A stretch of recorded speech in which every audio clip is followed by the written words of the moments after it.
So this week we talked about the 4 ethical theories. I have Kantianism and feminist care ethics. So Kantianism is basically saying if everyone did blank, would it make the universe a better place? The value of gaining something drastically decreases as everybody does it. For example, if you buy a piece of expensive jewelry as a status symbol and everybody goes out and buys it, then that value of it being a status symbol saying, look at my money, completely means nothing because everybody else has it and they're saying, look at all the money that I have. So there's 2 rules of Kantianism, and the first one is to only do things that you can rationalize everybody else doing as well. And the second one is people are valuable and they're not tools.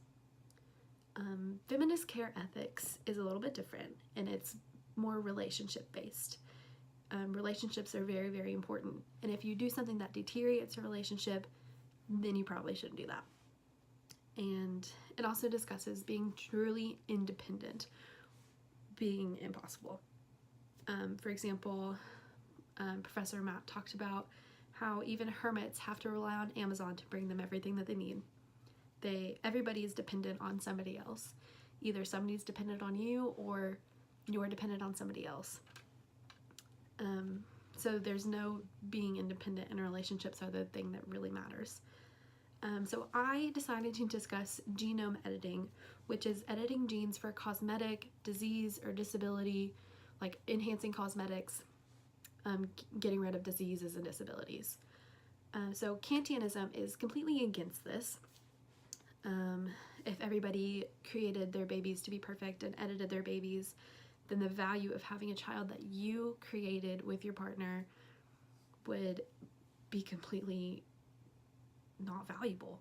It decreases it because you chose to perfect them instead of accepting them for their disabilities, diseases, differences.